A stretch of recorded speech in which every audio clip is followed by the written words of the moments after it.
The day my world fell apart began with one sentence that tore straight through me. My wife looked at me with eyes I could barely recognize anymore and said, "You're worthless. I'm taking the kids." Those 5 words hit harder than losing my job earlier that morning. That same day, I'd walked into the factory where I'd spent almost 10 years of my life, only to be told I was done. No warning, no thank you, just a cardboard box with my things and a handshake that felt like a quiet dismissal from existence. By the time Renee's words hit me, I was already hollow inside. But when she said she was taking Liam and Chloe, it felt like she ripped away what little I had left. I just stood there, frozen, clutching the old lunch bag my mom, Helen, had sewn for me years ago, the one I carried to work every single day. In that moment, I could almost hear my kids laughing in the background, see their drawings hanging on the fridge, remember the bedtime stories we shared. And then, all of it started to slip through my fingers like sand. I couldn't breathe in that house anymore. I stepped outside, not even sure where I was headed. The cool September air hit my face like a reminder from the world itself. I had nothing left. My thoughts spun in circles, telling me she was right. I'd failed her. I'd failed Liam and Chloe. I walked aimlessly for what felt like hours until I ended up in front of a small diner I'd never noticed before, glowing softly under warm yellow lights. I pushed through the door and slid into a booth in the corner. The waitress set a steaming cup of coffee in front of me, and I just stared at it, watching my reflection ripple in the dark liquid. The man staring back looked like a stranger, tired, beaten, and completely lost. I was so wrapped up in my own misery that I didn't even notice the old man sitting down beside me until he spoke. "You look just like my son," he said in a calm, deliberate voice. I turned to him, confused. His face was worn with deep lines, the kind that come from years of living, and maybe years of hurting, too. There was something in his eyes that made me listen when he added softly, "But he's been missing for 35 years. My heart started pounding as his words sank in. Before I could respond, he leaned forward a little, studying me as if he thought I might disappear at any second. Then he said 5 simple words, words that would end up changing my life in ways I never could have imagined. I grew up in a family that believed in hard work, keeping your promises, and carrying yourself with quiet pride. My dad, Martin, was a mechanic who could fix just about anything that ran on an engine. He didn't talk much, but when he did, his words stuck with you. He told me once, when I was a moody teenager upset over a broken-down truck, "A man's measured by how he stands when everything else falls apart." Back then, I brushed it off like typical advice from a dad, but those words would echo later in ways I never saw coming. My mom, Helen, balanced him out perfectly. She was gentle, but her kindness carried weight. She believed in second chances and in making people feel seen. On nights when I struggled with schoolwork, she'd sit beside me, reminding me that patience and persistence mattered more than quick results. I carried her lessons with me into adulthood, though somewhere along the way, I stopped believing they applied to me. I was never the standout guy, not the star athlete, not the popular one, not the man anyone bragged about. But I worked hard. I showed up early at the factory, even when my back ached and my hands were raw from steel and grease. The job wasn't glamorous, but it paid the bills, and for a long time, I thought that meant I was doing something right. Then came Renee. She was confident, sharp, and full of fire, everything I wasn't. Where I hesitated, she charged forward. I still remember her saying early in our marriage, "You make me feel safe, Caleb, like the ground under my feet won't give way." I held on to those words for years. When Liam was born, and then Chloe 3 years later, I thought we'd finally found our rhythm. But somewhere along the way, Renee's tone changed. The words that once made me feel proud started turning into something else. Instead of telling me I made her feel safe, she began saying I made her feel stuck. What she once saw as stability, she now called complacency. "You never want more, Caleb," she'd snap after another argument about money. "You're fine staying at the bottom while everyone else climbs." And, in a way, she wasn't wrong. I did have dreams once, but I'd buried them under routine and responsibility. Every morning, I clocked in. Every evening, I tried to be the husband and father I thought I was supposed to be. I figured that was enough. But what was enough for me wasn't enough for her. The kids, though, they never looked at me with that same disappointment.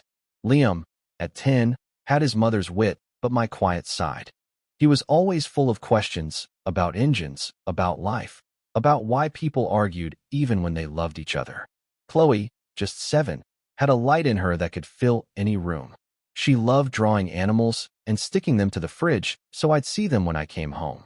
Those two made the weight of life easier to carry. They were the reason I kept going, even when everything else felt like it was falling apart. My younger brother, Derek, was another voice I couldn't ignore. He was ambitious, always chasing something bigger. I still remember him saying over a beer one night, "You gotta fight for yourself, Caleb. You can't just let life roll over you." I laughed it off then, but his words stuck with me. When the factory let me go, it felt like someone ripped out a piece of who I was. I'd walked through those steel doors almost every day for 10 years. I knew the hum of every machine, every loose tile under my boots. Losing that job wasn't just losing income. It was losing proof that I mattered. I drove home that afternoon with a cardboard box riding shotgun, filled with the pieces of a decade. My reflection in the window looked back at me, tired, uncertain, small. My chest felt tight, my mind racing. How would I tell Renee? What would she say? When I stepped into the house, she was already waiting. Her eyes moved from me to the box in my hands. "They let you go, didn't they?" she asked. There was no sympathy in her tone, just cold certainty. I nodded. "Cutbacks. Nothing I could do." She folded her arms and stared hard at me. "Nothing you could do," she repeated. "That's always your answer, isn't it?" I tried to tell her it wasn't the end, that I'd find another job, that I wasn't going to let this beat us. But before I could even finish the thought, she hit me with the words that still echo in my head. "You're worthless. I'm taking Liam and Chloe." It was like the walls of our home started closing in on me. I wanted to yell, to argue, to prove her wrong somehow. But instead, I just stood there, staring at the photos on the wall and the crayon drawings taped to the fridge, feeling a hollow ache crawl through my chest. Renee turned without another word, grabbed a bag, and called for the kids. She told them they'd be staying at her sister's for the night. Liam's big eyes found mine, full of confusion. "Dad, are you coming?" he asked. My throat burned as I forced a smile and shook my head. "Not tonight, buddy. I'll see you soon." I stood in the doorway and watched them leave, the sound of the car pulling out of the driveway cutting through the stillness of the house. The silence left behind felt like it was pressing on my chest. I walked into the kitchen and set the factory box on the table. Inside were the scraps of a decade, my dented thermos, a pair of worn gloves, a picture Liam had drawn of me holding his hand. Looking at it, my chest felt like it was caving in. That was the state I was in when I finally stepped outside, leaving the house and everything inside it. My feet moved on their own, each step heavier than the last, until I saw the flicker of a neon diner sign in the distance. It was a small place, tucked between a pawn shop and a gas station, the kind of spot most people passed without noticing. Its windows glowed faintly yellow, and the buzzing sign above the door hummed in the night. I pushed through the door, and the warmth inside wrapped around me like a blanket I didn't feel I deserved. The air smelled like bacon grease and burnt coffee, scents that reminded me of all the mornings I'd rushed through meals before heading to the factory. I slid into a booth at the back, away from the handful of customers scattered across the room. A waitress with tired eyes but a kind smile came over and poured me a cup of coffee without asking. I nodded, muttered a thank you, and stared into the dark liquid. The reflection staring back at me looked older than 35, beaten down by the weight of failure. My hands trembled slightly around the cup, though I didn't lift it to my lips. The voices in my head were louder than the soft hum of the ceiling fan. Renee's words kept repeating over and over. "You're worthless. I'm taking the kids." I tried to tell myself she didn't mean it, that she was just angry, lashing out. But deep down, I knew she'd been building toward this for years. Every argument about money. Every sigh when I walked in late from work. Every time I thought she wanted comfort but gave me silence instead. It all led here. I pressed my palms to my face, trying to block out the noise in my head. That's when I heard the scrape of a chair sliding across the floor. Someone had sat down across from me. I lowered my hands and found an old man watching me with an intensity that made my chest tighten. His face was lined and tanned from years of weather. His gray hair was neatly combed, and his clothes were clean but worn, the kind you'd expect from a man who'd lived a hard life. "You look just like my son," he said. His voice was steady and deliberate, the kind that makes you listen whether you want to or not. I blinked and shook my head. You must be mistaken. He didn't look away. His eyes moved over me like he was trying to solve a puzzle. No, you have his eyes. The way your jaw sets when you're holding back words. My boy disappeared 35 years ago, and I've been searching ever since. Then I see you sitting here, and for a moment I thought maybe. He trailed off, his lips pressing into a thin line. I leaned back against the booth, uneasy. I'm sorry about your son, but I'm not him. The old man nodded slowly, but didn't move. Maybe not. But you carry the same look he did before he left. A man weighed down by something he doesn't know how to carry. His words stung because they felt true. I wanted to tell him to leave me alone, but a part of me couldn't. There was something in his eyes, something familiar, like he'd carried his pain so long it had fused into him. My name's Walter, he said, extending a hand across the table. I hesitated, then shook it. His grip was firm, warm, grounding. Caleb, I said quietly. Walter nodded like the name confirmed something for him. He leaned back, folding his hands on the table. You've lost something. I can see it. I let out a hollow laugh. Lost everything, actually. My job this morning, my wife tonight, and my kids. My throat tightened. She took them with her. Walter didn't flinch. He just looked at me with the patience of someone who'd sat through storms far worse. I know that kind of pain, he said. Different details, but the same hollow feeling inside. You start to believe the world's right about you, that you don't matter, that nobody would notice if you just walked out the door and never came back. His words cut through me like a blade. He was speaking thoughts I hadn't dared to voice. My fists clenched against the table. I don't know what to do anymore, I admitted. Every time I try, it's not enough. I worked 10 years at that factory, and they let me go without a second thought. I built a home, and my wife tells me I ruined it. My kids, my voice cracked. They looked at me tonight like they didn't understand what was happening, and I had no answers. Walter leaned forward, his eyes locked on mine. You can't let that be the end of your story. I frowned. What choice do I have? He exhaled slowly, like he was weighing each word. You have the choice to stand, to fight, to refuse to let their words define you. Do you think I stopped searching for my boy because 35 years passed? Do you think I accepted the world's silence as the final word? His voice grew stronger. Because if I did, then his story would end with disappearance, and mine with regret. I kept going because hope was all I had left, and that hope kept me alive. The diner seemed to fade around us, the clatter of dishes, the low hum of conversation disappearing under the weight of his words. And for the first time since Renee's sentence ripped my life apart, I felt something flicker inside me. Something stirred inside me then, tiny, but undeniable. I stared at Walter, wondering why this stranger had chosen me, why he spoke with such conviction to a man he'd only just met. But deep down, I knew the reason. He recognized the same emptiness in me that had lived inside him for decades, and he wasn't going to let me drown in it. That was when he leaned closer, his voice steady but gentle, and prepared to say the 5 words that would change everything. Walter's hands rested on the worn tabletop as he leaned forward, eyes locked on mine like he could see straight through me. With a firmness that cut through the noise in my head, he said, "Don't abandon them like me." Those 5 words hit harder than anything Renee had thrown at me, harder than losing my job, harder than the silence that followed when my kids were let out the door. My chest tightened, and for a moment I couldn't breathe.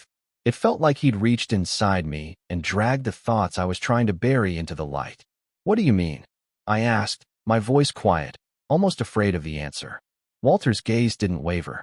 When my son disappeared, he said, I looked back at the years before and saw a man who wasn't there. Not when it counted. I worked long hours. Told myself I was providing. But really, I was hiding. I was angry, short-tempered, always finding fault. I thought discipline meant silence. I thought love could be implied. He swallowed hard. Then one night, he was gone. 35 years have passed, and not a day goes by that I don't ask myself if he left because he believed I didn't care. Because I abandoned him in every way that matters, even while living under the same roof. His words sank into me like stones in water. I saw flashes of Liam's wide eyes asking if I was coming with them. I saw Chloe's small hand clutching her backpack strap as she followed her mother out the door. I'd been telling myself I was too broken to fight, too beaten down to stand. But in that moment, I realized the truth. If I gave in now, I'd be walking the same path Walter regretted every single day of his life. I pressed my palms flat on the table. I don't want to be that kind of father. I don't want them to grow up thinking I gave up on them. Walter nodded slowly, a flicker of relief crossing his face. Then don't. You still have a chance. You can lose a job. You can lose a marriage. But you cannot lose yourself, unless you choose to hand yourself over. I swallowed hard, my throat dry. But what if she doesn't let me see them? What if she keeps pushing me out? His jaw tightened, and for the first time his voice carried an edge. Then you fight. Not with anger. Not with bitterness. But with everything inside you that loves those kids. You show them you're there. You show them they matter more than your pride, more than your pain. You do not disappear into the night. And you do not let them wonder if you cared. Because if you abandon them now, Caleb, that question will haunt them for the rest of their lives. The conviction in his tone made my chest burn. I sat there, staring at this stranger who had appeared out of nowhere, speaking to me as if he'd been waiting his whole life to say these words. For the first time all day, I felt a fire spark inside me. Small, fragile, but real. I leaned back, my fists clenched, my breath steadying. I'm not going to walk away. I'm going to see my kids. I'm going to tell them the truth. I can't let their last memory of me be silence. Walter's eyes softened, and for a moment he looked almost proud. That's it. That's the man your children need. Not perfect, not unbroken, but present, strong enough to keep standing. I nodded, the weight of his words anchoring me. Thank you, I said, my voice cracking. I don't know why you sat down here tonight, but I needed this more than I can explain. He gave a faint smile, one corner of his mouth lifting. Maybe I didn't choose. Maybe it was meant to happen this way. The waitress came by, topping off our coffee. I realized mine was still untouched. Walter lifted his cup, sipped, and set it down with a soft clink. You know what you have to do now. Don't waste time. Don't let fear decide for you. Go to them. I stared at the coffee, then at my hands, scarred and rough from years at the factory. They weren't the hands of a successful man, not in Renee's eyes. But maybe they could still be the hands of a father who refused to let go. I stood, my chair scraping against the tiled floor. I'm going, I said, more to myself than to him. Walter reached across the table, placing a steady hand on my arm. His grip was strong, almost unnaturally so for a man his age. Remember what I told you, he said quietly. Don't abandon them like me. I nodded, the words searing into me. I turned and walked toward the door, my chest pounding with a new kind of energy. I pushed into the night air, the cool breeze carrying away the stale scent of grease and coffee. For the first time since morning, my steps had purpose. As I crossed the empty parking lot, I glanced back at the diner. Through the window, I saw Walter sitting there, still watching me. He lifted his cup in a small gesture, a silent send-off. I raised my hand in return, then climbed into my car. I knew where Renee would be. She always ran to her sister's house when she needed backup.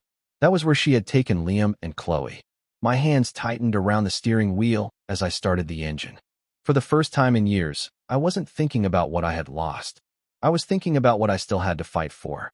I drove into the night, Walter's words echoing in my mind.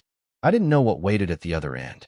I didn't know if Renee would slam the door in my face or if the kids would even understand. But I knew one thing with absolute certainty.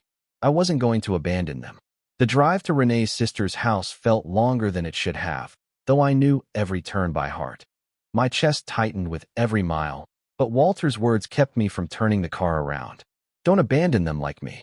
I repeated it over and over until it became my anchor. When I pulled into the driveway, the lights inside the house were still on. Shadows moved across the curtains, and I imagined my kids sitting on the couch, wondering why their father hadn't come. The thought burned through me like fire. I stepped out of the car and walked toward the front door. My hands trembled, but I forced them to stay steady as I knocked. The door opened, and there stood Renee. Her hair was pulled back tight, her arms crossed, her expression caught between surprise and irritation. "What are you doing here?" she asked, her voice sharp. I swallowed hard, but didn't look away. "I came for Liam and Chloe," I said. "I'm not leaving without seeing them." Her lips pressed into a thin line. "This isn't the time, Caleb. They're already upset enough. You need to let this go." Something inside me shifted then. For years, I had backed down, during fights, during silence, too tired or too ashamed to stand my ground. But not this time. "No," I said, my voice low but firm. "I won't let it go. You can leave me if that's what you want, but you're not taking them away from me." They need their father, and I'm not going to disappear from their lives. Her eyes narrowed, but she hesitated, and that small pause gave me courage. Do you remember when we first held Liam in the hospital? I asked. My voice cracked, but I didn't stop. You told me I made you feel safe, like nothing could shake us. I haven't been perfect, Renee, but I've always loved them, and I will not let them grow up thinking I didn't fight for them. From behind her, a small voice broke through the tension. Dad. Liam's face peeked around the corner, his eyes wide and uncertain. He stepped forward, and in that instant, the weight I'd been carrying cracked open. Liam, I breathed. He ran to me before Renee could stop him, wrapping his arms around my waist. His hug was desperate, like he'd been holding his breath for days. I knew you'd come, he whispered. Chloe followed, her little arms wrapping around my leg. Daddy, are you staying with us? She asked, her voice small and hopeful. I knelt, pulling them both close, my arms trembling as I held them. I'm here, I said, pressing my cheek against their hair. I'm not going anywhere. Renee stood in the doorway, her arms still crossed, but her eyes had softened. I could see the conflict in her face. She'd expected me to stay broken, to disappear like a man too weak to fight. Instead, she saw me standing taller than I had in years. You think this changes anything? She asked, her tone quieter now. It changes everything, I said, because I finally understand who I am. I may not have the job you wanted me to have, or be the husband you wanted, but I am their father, and I'll fight to be in their lives. You can't take that away. Liam pulled back, looking up at me with determination in his eyes. We need you, Dad. Those 4 words broke something open inside me, something deeper than guilt or shame. The voice in my head that had called me worthless went silent beneath the strength of my son's voice. Renee's sister appeared behind her, frowning. Maybe you should let him talk to the kids, she said softly. They deserve that much. Renee glanced back, then looked at me again. For a long moment, neither of us spoke. Finally, she stepped aside. Fine, she said. You can see them, but this doesn't mean I've changed my mind. I stood, keeping my hands on my children's shoulders. You don't have to change your mind tonight, I said. But know this, I will not stop being their father. I won't back down again. We moved into the living room. Liam sat pressed against me.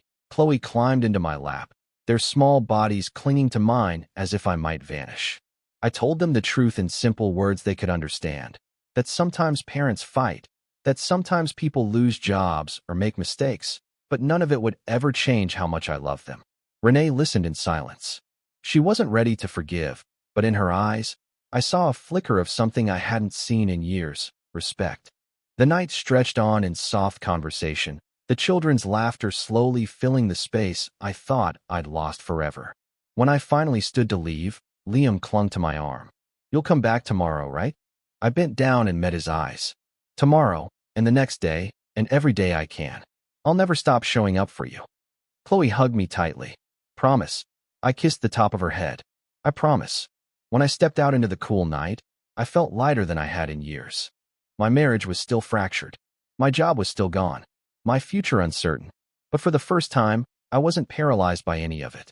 I had something stronger pulling me forward, the love of my children and the choice to fight for them. As I walked back to the car, Liam's words replayed in my head. We need you, Dad. Those 4 words carried more power than all of Renee's bitterness, more weight than any pink slip from the factory. And behind those words, I could still hear Walter's voice, steady, unshakable. Don't abandon them like me. I tightened my grip on the steering wheel as I started the engine. For the first time in a long time, I knew exactly who I was and exactly where I was going. The morning after I saw my children, I woke with a new kind of weight in my chest. Not despair, but responsibility. The promise I'd made to Liam and Chloe pulsed in my head. I would never walk away from them, no matter how broken I felt. The days that followed weren't easy. Renee stayed distant, guarded, cold in her words. She reminded me often that our marriage was finished, that she was tired of carrying a man who never reached higher than the bare minimum. But even in her bitterness, she couldn't ignore the change in me. I didn't argue with anger anymore. I didn't retreat into silence. I stood my ground with calm conviction, and every time I looked at my kids, I remembered why. I picked up part-time work wherever I could, stocking shelves, delivering supplies, fixing small engines for neighbors. It wasn't glamorous, But it kept me moving, kept me proving I could still build something with my own hands. Slowly, doors began to open. My father, Martin, gave me tools from his shop, telling me it was time I started working for myself.